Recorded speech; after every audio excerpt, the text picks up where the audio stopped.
Hello, everyone. Good morning, good afternoon, and good evening. My name is Alireza Jofai, and I'm chairing the Cybersecurity and Privacy Technical Committee of the IEEE Consumer Technology Society.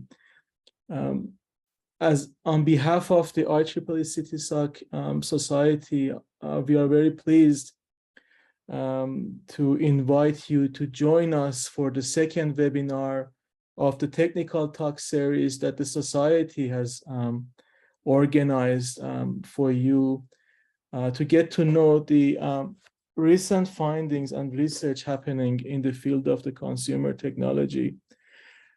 For today, we have two talks.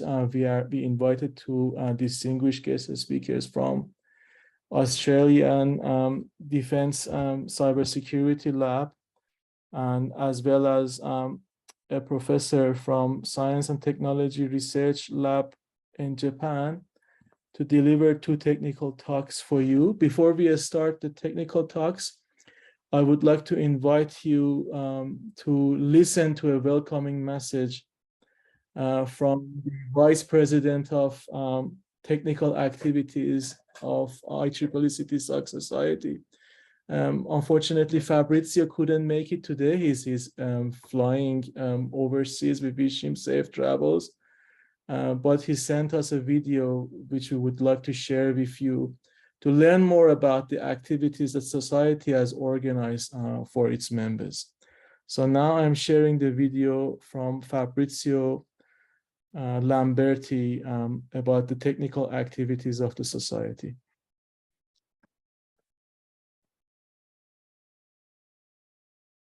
Hi, everyone. Good morning, good afternoon, good night, depending on where you are connecting from. My name is Fabrizio Lamberti. I'm the Vice President of Technical Activities of IEEE Consumer Technology Society, and it is my pleasure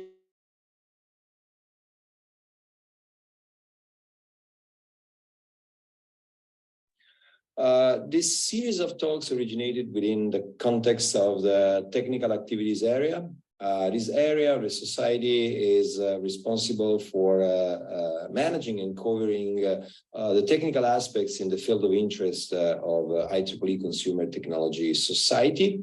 And there's a website dedicated to this area. And the activities are promoted through mainly the technical committees and the future directions committee. I think that many of you are already aware, are members of the technical committees. There are 15 technical committees which have been established starting January 2021. As you can see from the names, they cover the areas, all the areas of interest of the society. The technical activities area is organized in these technical committees, which are reporting to the technical committees board, and the board is reporting to the VP of technical activities, and also the future directions committee is reporting to the VP of technical activities. As you can see, the board is a supervisory body in which are represented the CTSoc president, the VP of conferences, the VP of publication, the VP of industry and standard activities. So basically, you see that the technical activities are covering all the areas of the society. And within the board are represented the officers of the 15 technical committees. Each technical committee has a chair, as a vice chair, and as a secretary. Each technical committee has a website in which basically there is a description of the mission, the objectives. There are the officers and members with their names, with their affiliations, their countries. Here you have the officers of the 15 technical committees. The officers are elected. These are the names for the second term, 2022-2023. As you can see, there are a number of names which are in gray. These are the names which are new from this election. So it's easy to see that there is a change in the volunteers serving the society, meaning that there are experts which are still contributing to the society, and newcomers which bring new blood to the society and its technical committees. As members of the technical committees, you probably joined them if you are members, you probably joined when the committees were established or in a continuous process of enlargement of this family of members. There's a membership application form, which is received by the TC officer, which periodically evaluates the new application and notify the applicants about the outcome of the evaluation. You don't need to be a member of CTSoc or IEEE to be members of the technical committees. So if you are not a member and you joined it today because you got information about this webinar from your colleagues, please consider joining. I will show you the link for to the application form at the end of this presentation. We are now approximately 850, 900 members. Some of them were invited at the beginning based on the service they provided to CTSoc conferences. Some other joined later because we advertise and spread the word also not just to authors of conference paper, of colleagues who served in conferences, but also to authors of journal papers in our publications. And we also reached the network of contacts of our officers and members and through the channels of CTSoc. As you can see, all the committees are well participated. The role of the technical committees, as many of you know already, is to support CTSoc activities in all the areas: conferences, publications, standards, education, and history. Their goal is to investigate, evaluate, and promulgate and foster current and emerging technologies and applications of interest to CTSoc. The goal is to create additional technical committees for technologies of interest to CTSoc and conduct periodic and special technical meetings. New committees can be created in collaborations with other CTSoc technical committees, with other technical committees of IEEE societies and council and other IEEE organizational units, and also define new areas of technology focus and encourage the formation of new initiatives through CTSoc FDC. Just to make an example, regarding conferences, the technical committees are responsible for reviewing and approving the call for papers of conferences, to support conferences by contributing papers and providing reviewers, provide publicity for paper submission and participation in conferences, collect nominations among technical committee members and recommend individuals for serving in technical positions of CTSoc conferences as TPC chairs, workshop chairs, tutorial chairs, publication chairs, and TPC members. They are responsible for providing conference tracks and session chairs and collect proposals for hosting conferences, as well as for academic and industry conference speakers. So basically, they are providing a number of opportunities for members to serve. There's a page devoted to listing outcomes and opportunities of achieved or provided by technical committees. But just to provide you some examples, in the last years, the technical committees have identified technical positions and named service and technical positions for CTSoc conferences like ICC Las Vegas, ICC Berlin, and Games, Entertainment, and Media Conference. They recommended names serving now as associate editors in our publications like the Transactions on Consumer Electronics and Consumer Electronic Magazine. They organized special sessions in journals. They organized workshops and special sessions in conferences. They have been involved in initiatives like the IEEE Digital Privacy Initiative, or they are being involved in initiatives like digital reality and its transformation from the initiative to a technical community.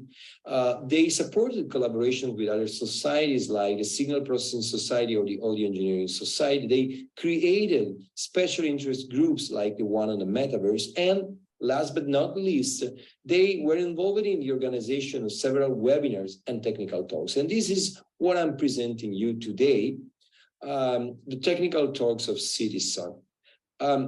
We build on the success of a series of talks which were organized over the last years in individual technical committees, and we created a brand new series of webinars named the Technical Talks of CTSoc.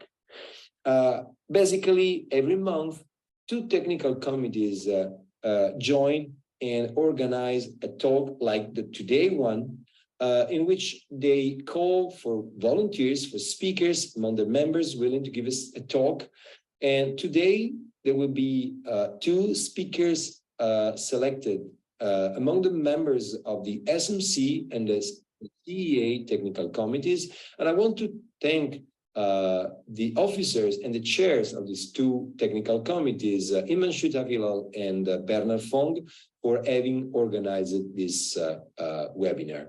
If you're interested in contributing as a speaker, please contact the officers of the technical committees in charge of the month event. The next one will be in July.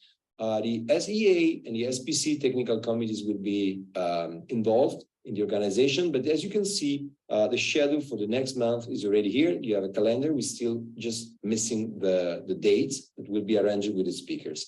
So once again, welcome to this first event of the Technical Talks of CTSoc series. If you are interested in these activities, if you're not a member and you want to join, please frame this QR code and you'll be directed to the webpage of the technical activities area. Thanks again, and I leave the floor to the organizer for the introduction of the speakers and the talks. Enjoy the talks.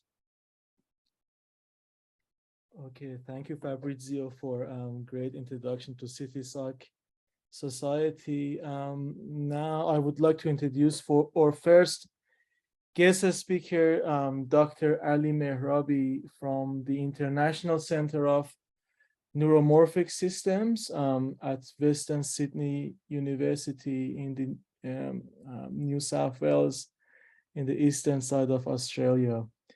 The title of Dr. Mehrabi's talk is on intrusion detection on autonomous systems using human brain inspired spiral neural networks. Thank you, Dr. Mehrabi. We are all here, and now we hand on the presentation to you so you can inform us of interesting research area that you're exploring with the Defense Center at Western Sydney University. Thank you.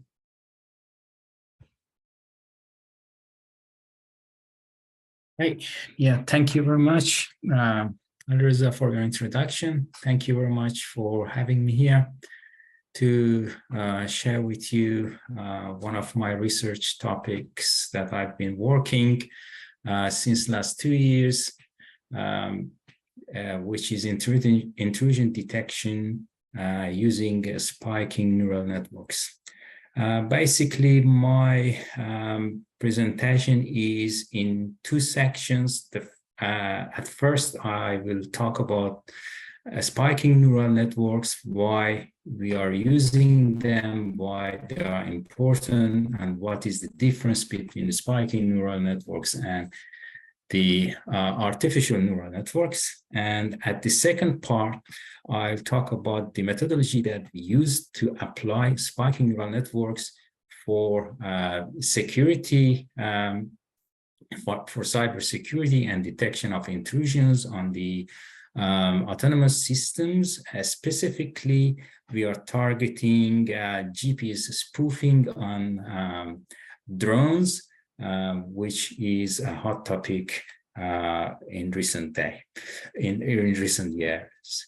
So, as you know, artificial neural networks are an abstract model of biological neural system. There are several synapses for each neuron, and then the synapses have weighted inputs, and then the weighted inputs are added up together, and they pass through an activation function. And in this model, we are using floating point number systems to do our calculations. Inputs are multiplied by the weights, and weights are and weighted inputs are added together. This is not the way actually a biological neuron do to convey the information from the sensory system to the brain for processing. However, this model actually is very capable to solve many nonlinear problems. Besides, it is considered a very computational heavy and resource heavy and energy craving system. So this energy consumption, this heavy energy consumption has raised concerns between scientists that the power consumption of those systems and the increasing application of those systems will be a concern in near future. And the energy consumption could have adverse effects on our environment. So we are constantly looking for a substitute model, a better way to do our computation in low power and without those complexities. The other thing is that training a neural network could be much more energy consuming that causes the concerns of the scientists. However, training a neural network is very straightforward. We actually select a number of a percentage of our data set.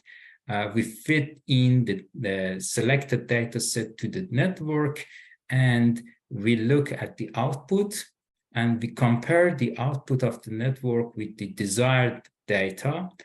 We calculate the error using a optimization function, which is usually a gradient descent function. And then we try to minimize error in an iterative process. This algorithm is actually very well known and fixed for training all kinds of neural networks. So if we have a neural network, we can formalize the algorithm and use the same methodology for training the neural network. On the other hand, we have spiking neural networks that are very close to the biological neural systems. In spiking neural networks, like the biological neuron, we have our inputs are in the form of spikes. And like a biological neuron, if those input spikes can rise the membrane potential of the neuron to a level that is called the threshold. If the membrane potential can cross the threshold value, then the neuron can fire, which is considered a spike at the output of the neuron. So those spikes are in the spiking neural networks are modeled as a single pulse, a 1-bit pulse that is as narrow as possible.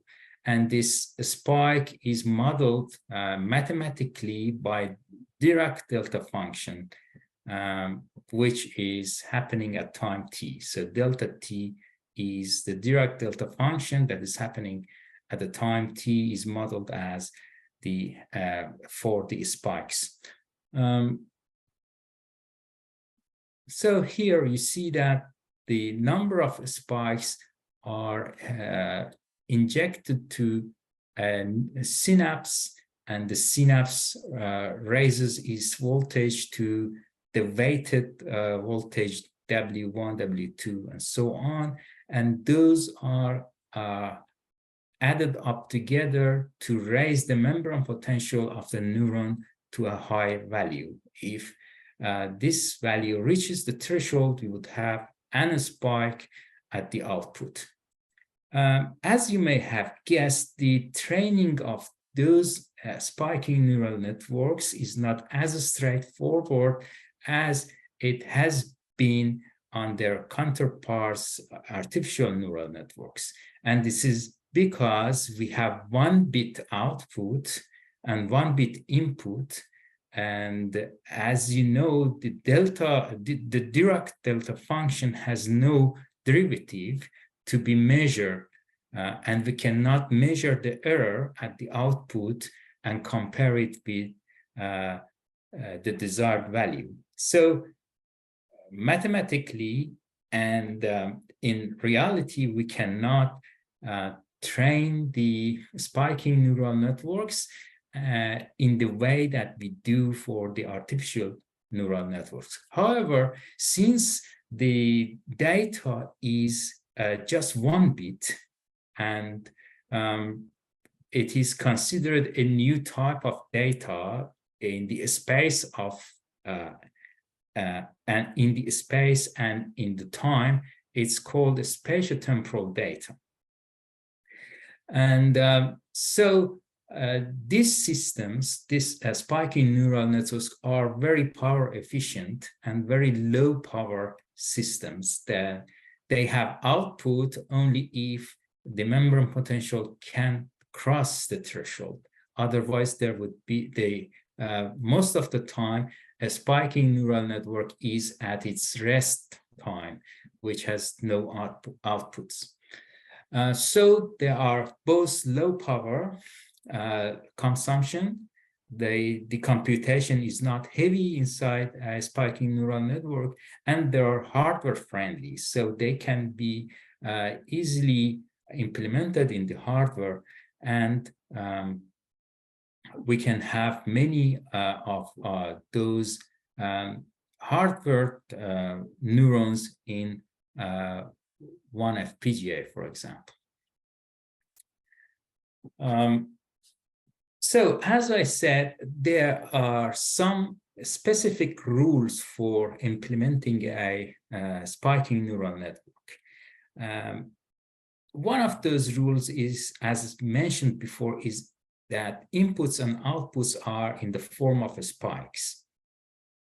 And the other important rule is that a neuron can fire a spike only and only if there has been an input spike at recent times at its synapses. And the other rule, the most important one, is that only one neuron in a layer can fire a spike. This rule is also known as winner-take-all rule, and it means that the winner neuron is the neuron with the highest value and highest priority. So here, at the left-hand side, you see a two-layered spiking neural network. And here you see a structure of a neuron. A neuron consists of several synapses, which is the number of synapses are configurable. And then the output of each synapse is connected to the nucleus of the neuron, where the outputs are added together and compared with the threshold. And if they cross the threshold, they can have an output. However, this output is connected to another comparator, which compares the values of each neuron in a layer of, and the neuron with the highest value and the neuron with the highest priority will be the winner.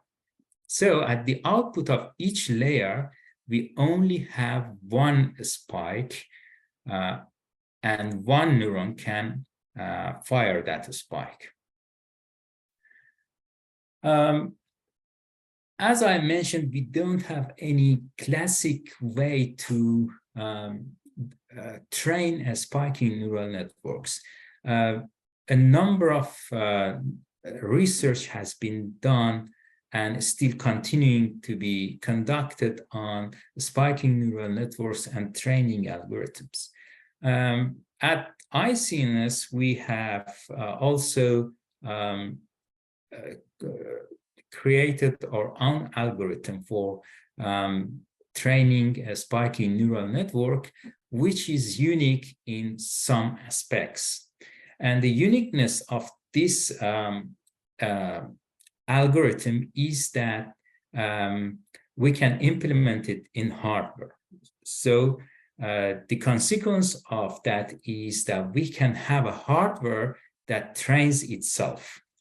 And this training algorithm is very efficient because as you can see here, each spiking neural network layer can have its own training module.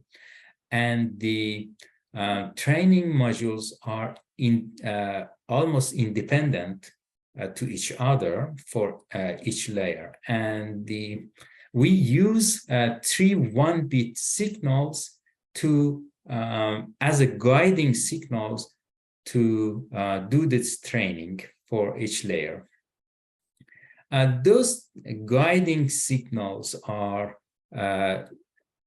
global attention. We call them global attention signals, which indicates that a label is available for the neuron for the spikes, and we have local attention signal or LAS, which indicates that the next layer has created a spike, and the is-winner signal that indicates that the current layer has created a spike at its output. So as you see here, we are using a reward and punishment method to train our layers. So at the presence of a gas signal, or gas signals tells us that a label is present for the set of input spikes. So if a gas signal is available, we look at the neurons that are fired, and then the neuron which is responsible for firing a spike will be rewarded, and other neurons will be punished. So we do this process for all the layers, and to be detailed, here there is a layer, there is a spiking neural network layer and its corresponding training module. As you can see, the last signal is the OR of all output spikes of the next layer, the gas signal, the OR of the all label spikes, and is event or is winner is event is the OR of all input events, and is winner is the OR of all is winners. So all of them are just 1-bit data. So we look at the input. If there is a activity in the input and there is a winner at the output of the layer, then we'll look at the guiding signal, the global guiding signal. Then we expect to have a label. If there is a label, then we reward the winner. Otherwise, we do nothing. And if there is no winner and gas is active, we punish all neurons, because the neurons are expected to fire, but they didn't. So using this spiking neural networks that we design, and it could be supervised or unsupervised, we design a system to detect GPS spoofing on the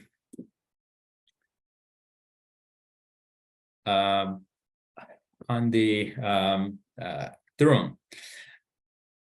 So I skipped this to detail how what is GPS spoofing and how it works. But our research is somehow different from the other research, and the difference is that the researches that has been done in the literature are mainly looking at the received data from GPS, and they try to find out if it is a legit data or it is a spoofed data. However, we do the edge computing on the drone. So we have a very small FPGA board attached to the drone, and this FPGA board, which our SNN is implemented on it, is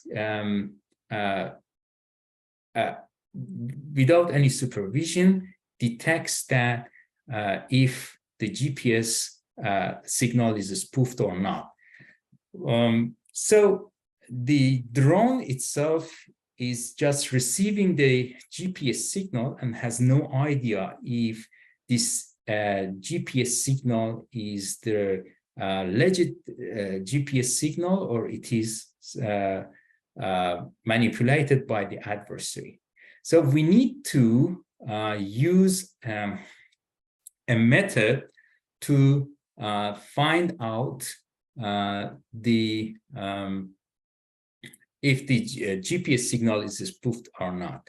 And this is by looking at the behavior of the drone. So one useful sensor that is used in this research is the accelerometer of the drone. And we just look at two directions and two coordinates of the accelerometer. Accelerometers can be in 3D. They have three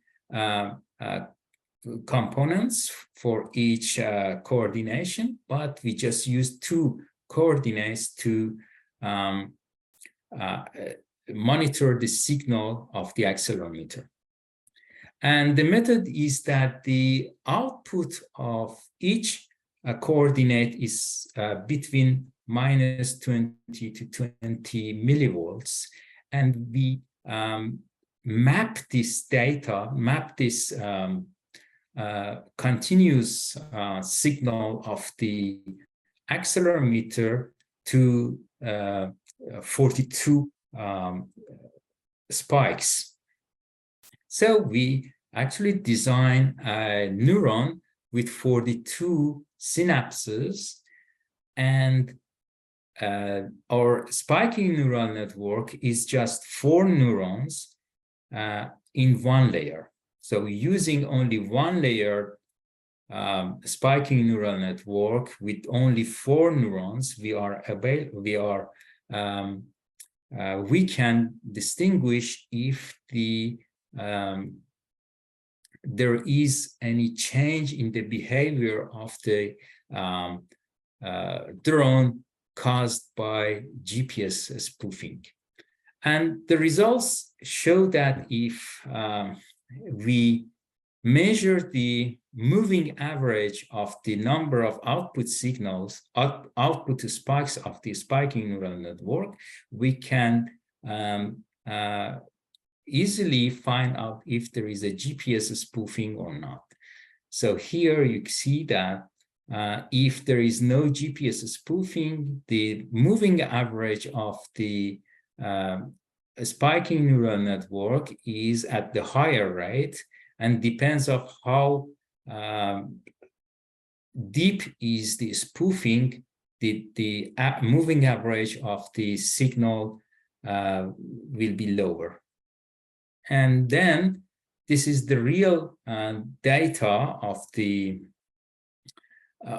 real data from the output of the spiking neural network. And as we can verify that here, which the moving average is at a higher level, there is no spoofing, and when the spoofing is at its highest level, the moving average will drop considerably. This is actually the my presentation. Thank you very much for your attention, and if you have any questions, I will be available to answer. Yeah, thank you very much, Dr. Mehrabi, for your very interesting presentation. Do we have any questions from the audience? Maybe you can raise your hand if there is any questions, so we can ask from Dr. Mehrabi. Okay, I've got a question myself. So I just noticed the way that you try to recognize GPS spoofing was through an observation of how the spiking neural network would perform with respect to the changes of the drone. So I mean, in terms of the movement that drones make, did you compare your results with a situation where there is no spoofing, but imagine there is a change in the environment, like, you know, there is too much heat that could impact the you know, the drone movement, or there is a very harsh environment that, you know, the environment very cold, or it's rainy day, it's snowy, or it could be wind. Did you compare your results?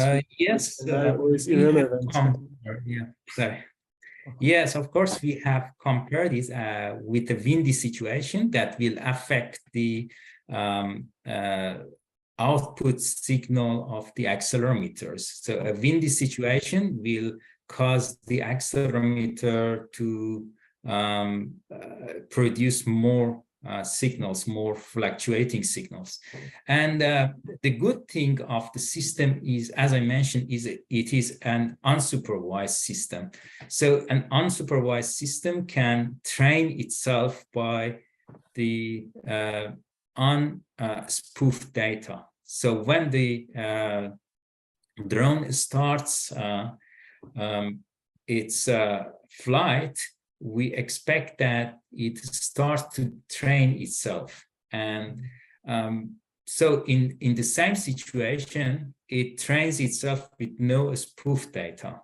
And then at the same situation, if there isn't a spoof data, it can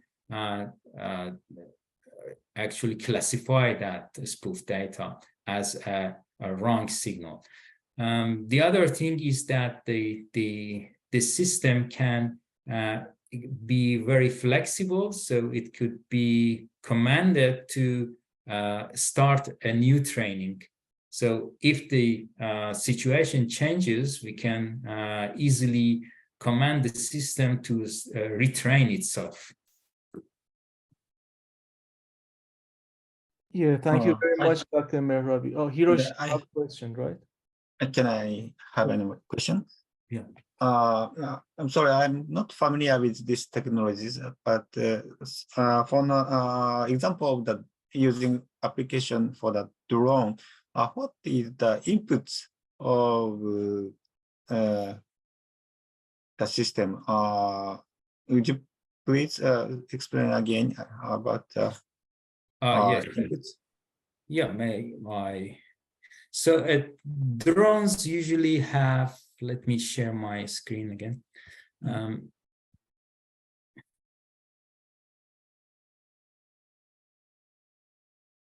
So drones usually have an accelerometer sensor, and this accelerometer sensor actually measures the rapid change in velocity or acceleration in 3 dimensions, X and Y and Z. So as shown here, the pitch, roll, and yaw.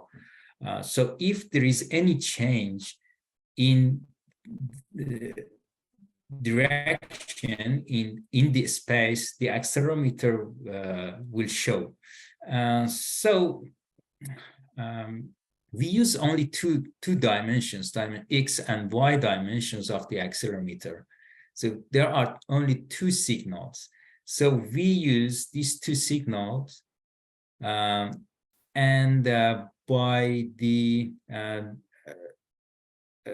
accuracy of 1 millivolt. So each millivolt is considered to be a spike. So, and the acceleration changes from -20 to 20 millivolts. So we have 40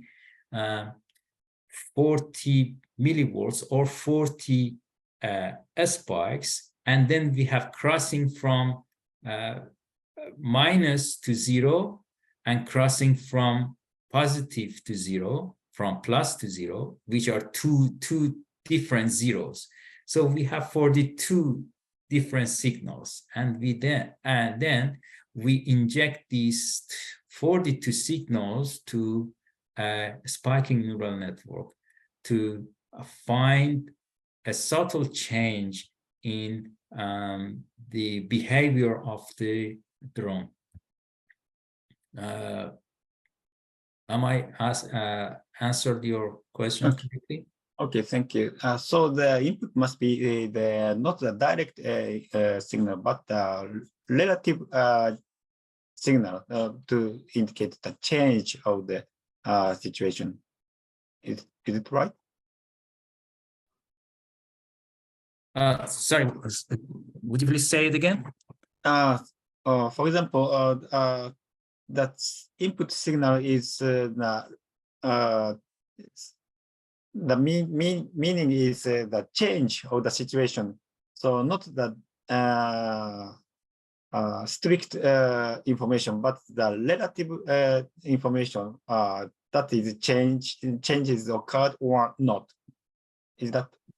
Yes, actually, it is not directly measuring the GPS spoofing, but it measures if there is a change in behavior of the drone caused by GPS spoofing. So if there is a GPS spoofing, the drone has to actually change its direction to go where the GPS signal is directing it.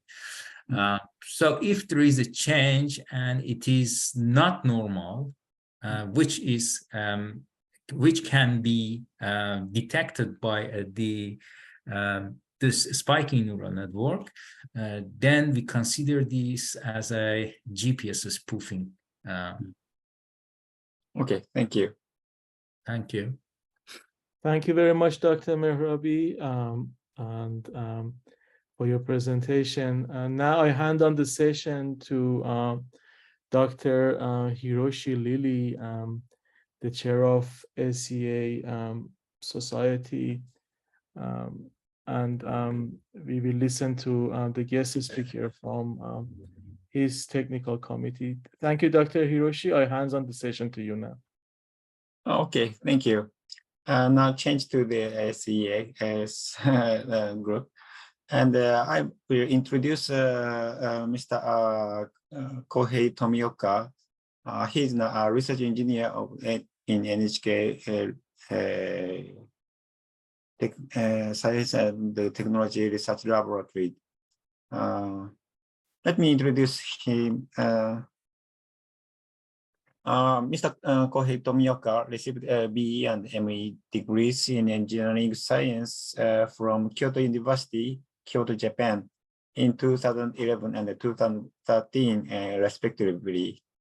He joined NHK in 2013, and since 2016, he has been involved in research and development of image sensors and broadcast cameras, especially for 8K ultra-high resolution and high-speed cameras. Recently, his research interest is on the scene adaptive imaging technology, which is a next-generation imaging system for immersive media. His title of talk is Scene Adaptive Imaging Technology for Content Production in Immersive Media. So, Mr. Tomioka, please start your talk. Thank you for the introduction. Can you hear me? Okay. Yes, okay. Can you my slides? Okay. Yes. Okay. Yes, okay. Okay. Everything is okay. Okay, thank you. I'm Kohei Tomioka from NHK. It is an honor to be presenting here. Today, I'm excited to introduce our new proposal, a Scene Adaptive Imaging Technology. Okay, cool. Let's begin with an overview of my presentation. I'll start with the introduction, providing some background on our research, and then I'll present the overview of the Scene Adaptive Imaging technology we propose. And next, I'll dive into the key technology, the area control image sensor. And subsequently, I'll showcase the result of experiments that demonstrate the image quality improvements achieved with Scene Adaptive Imaging technology. Finally, I'll conclude with a summary. Now let's begin with the introduction. So NHK has been dedicated to developing the advanced 8K video systems. Our work on 8K started back in 2000, and in 2018, we successfully launched 8K satellite broadcasting. During the Tokyo Olympic in 2021, we achieved 8K broadcasting as well. Currently, our research is focused on immersive media for the 2030 to 2040 media environment, which includes 360 degrees videos, AR, VR contents, 3D images, and more, providing a high immersive visual experience. One of the challenges in imaging for immersive media is the need for high-speed readout and signal processing beyond 8K. In this slide, we are comparing video system parameters. For 300 degrees video, our 30K by 15K imaging system is recommended according to ITR standards. And this high resolution system results in a pixel rate of up to 56 gigapixel per second, which is more than 10 times higher than 8K. And to achieve the immersive visual experiments we aim for, it is crucial to have a video system capable of handling such very high pixel rate. Another challenge in imaging for immersive media is the task of integrating high resolution, frame rate, and dynamic range. In 360 degrees imaging, diverse subjects with varying movement and brightness coexist within the same frame. To accurately capture these subjects, a system with high resolution, high frame rate, and high dynamic range is necessary. However, these parameters are in a trade-off relationship, making it extremely challenging to develop an image sensor that meets all required performance. To tackle these challenges, we propose Scene Adaptive Imaging technology.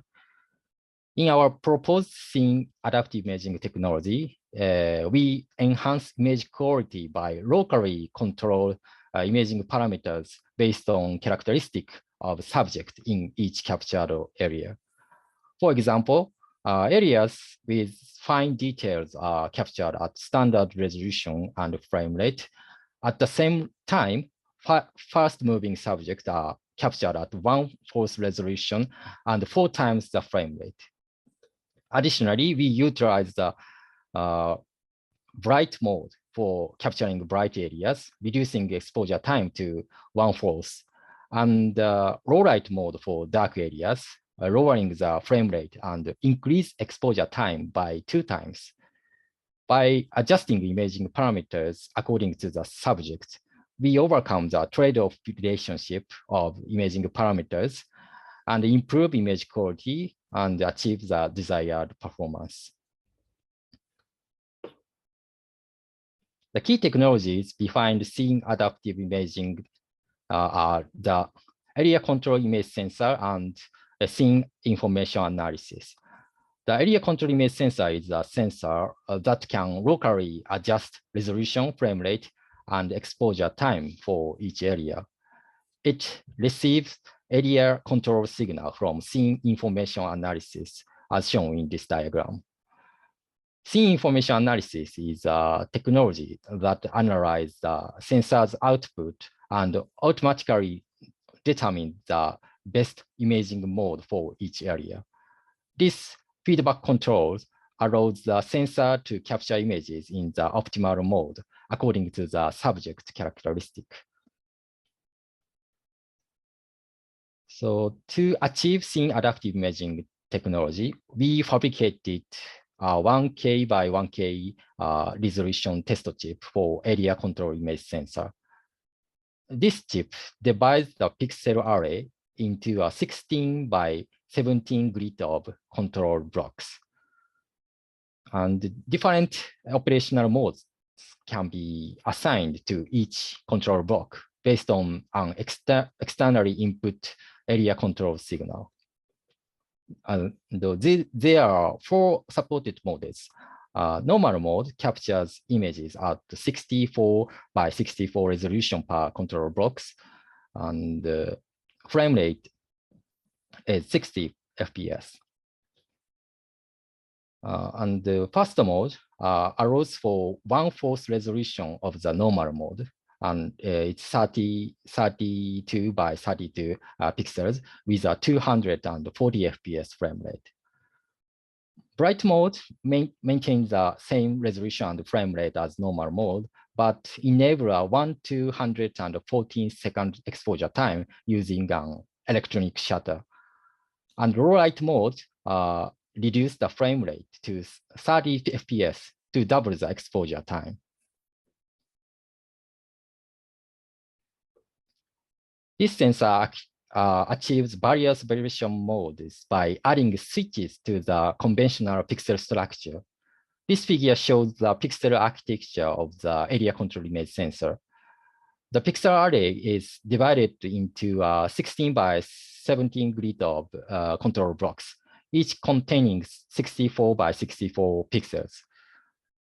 And labeled as ABCD in this diagram, this sensor has a structure consisting of 4 pixels in a unit. And each pixel shares its output with 4 neighboring pixels. We added extra switches here to control the charge transfer of photodiodes in each pixel.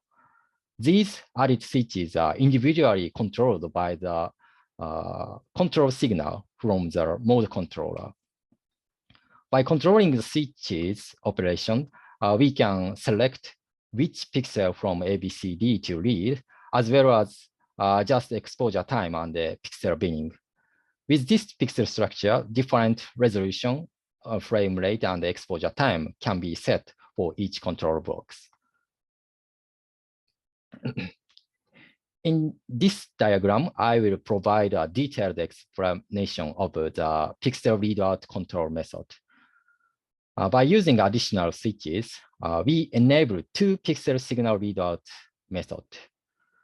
The first method is sub-pixel readout, where we input the readout pulse to only one selected pixel among ABCD.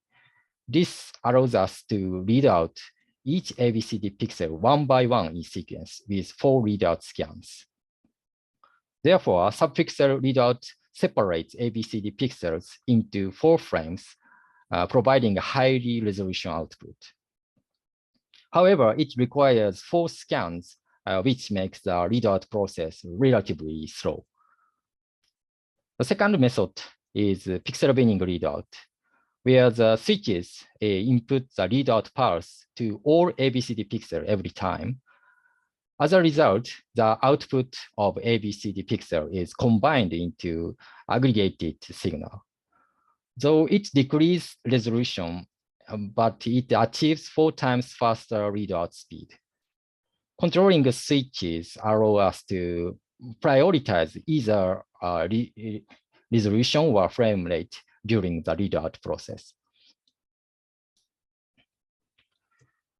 So, and this slide demonstrates how the 4 operational modes are switched using different readout method. The horizontal axis represents time, and the slanted line indicates the pixel signal readout scans.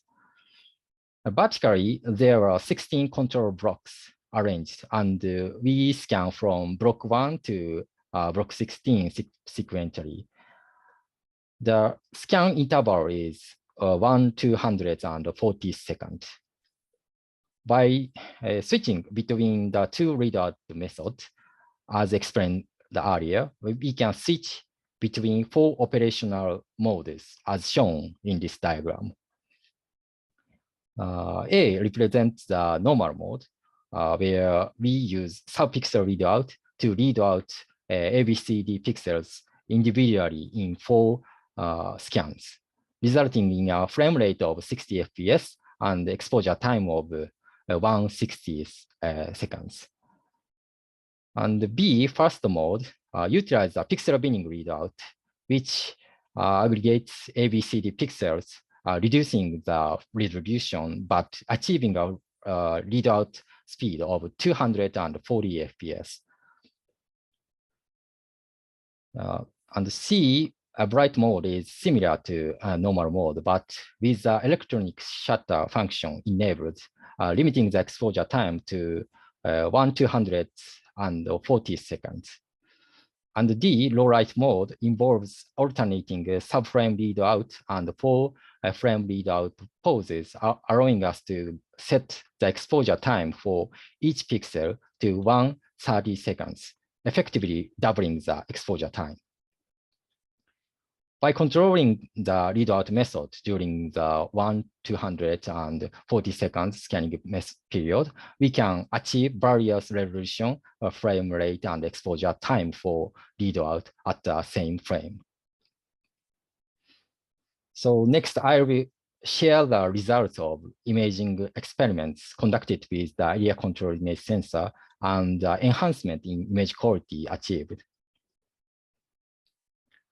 These are captured videos using the prototype area control image sensor. In this comparison, we have 2 sets of videos. The left side is captured using the conventional method, where all frames have the same imaging parameters. The right side is captured using the proposed method, where imaging parameters are controlled locally. For example,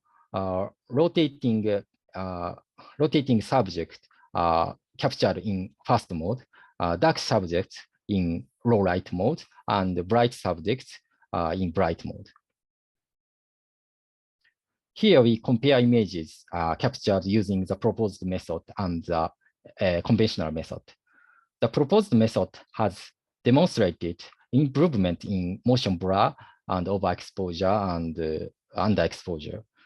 For example, in the region capturing a rotating object, motion blur was improved here. And in areas capturing bright subject, overexposure was improved, and in areas capturing dark subject, underexposure was addressed. This improvement clearly indicates that the area control of imaging parameters enables the enhancement in image quality. And next, we conducted an experiment to verify the function of scene information analysis. For this purpose, we developed a scene adaptive imaging system with real-time feedback based on brightness distribution analysis. Here is an overview diagram of the system. We integrated the functionality of analyzing the brightness distribution analysis on FPGA board. The determination result is promptly sent back as a feedback signal to the area control image sensor. The analysis and feedback control are completed within a single frame period. Therefore, the system enabled automatic capture in the optimal mode for each blocks, depending on the subject brightness distribution.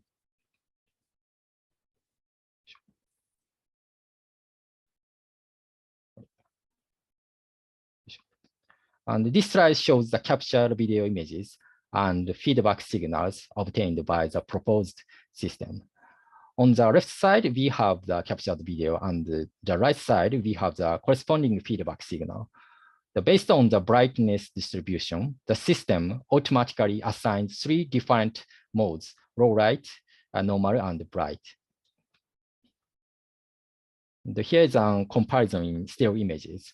The area with low light mode applied tracks the moving hand, while the region illuminated by the LED light switches to bright mode. Furthermore, the area with intermediate brightness switches to normal mode. So these results showcase the system's capability to apply feedback control to the operational modes based on brightness distribution analysis. Okay, finally, I will conclude with a summary. So during this presentation, we introduced a scene adaptive imaging system that locally controls imaging parameters based on a scene characteristic for immersive media. And through prototyping, we successfully improved the image quality of captured videos by applying area-based control imaging conditions. As our next step, we will work on reducing the control block size of the area control image sensor and developing a scene adaptive imaging system with practical resolution. Thank you for your kind attention. Thank you. Okay, thank you, Mr. Tomioka. And then now, is there any question from the audience? I don't have any question, but I just wanted to thank Dr. Tomioka for his very interesting, eye-opening presentation. I didn't know how advanced the imaging technology is nowadays. And I assume the technology that he presented has a huge impact on compression of immersive video or imagery in the new imaging systems. I assume it was very interesting talk where he just developed different blocks where he could improve the quality of the overall image. So maybe I can ask him what could be the potential impact of this technology on compression of the images, which I assume should be a big challenge nowadays. Yeah. With a lot of bandwidth issue, you know, if you reduce the size of the video and or images, it can significantly impact the communication of imagery scenes. Thank you for your comment. And this technology has, I think it is useful not only for immersive media, but we can use this technology for various applications. Thank you for your comment.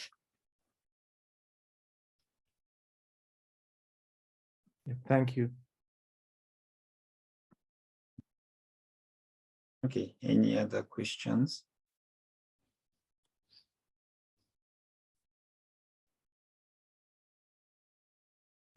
Okay. Oh, okay. Now, I think it's. Is it okay to close the? Yeah. So I just wanted to thank you all for participating into this session. Wanted to apologize for the hiccup that happened beginning of the session. We had to share a new meeting link with everyone. Yeah. Once again, I want to thank you from our guest speakers, Dr. Tomioka and Dr. Mehrabi for their interesting talks. Thanks to Hiroshi for organizing a very interesting talk on behalf of his technical committee. I would like to encourage everyone to follow up the announcement that we sent through the email address of the technical committees, and stay tuned with the presentation that we are going to offer to you in the next coming months. Thank you again. Hope you have a good day. and hopefully we'll meet again sometime soon in the coming months. Thank you. Thank you. Thank you very much. Thank you, Thank you everyone. very much. Take care. Bye-bye. Bye-bye. Thank you. Bye.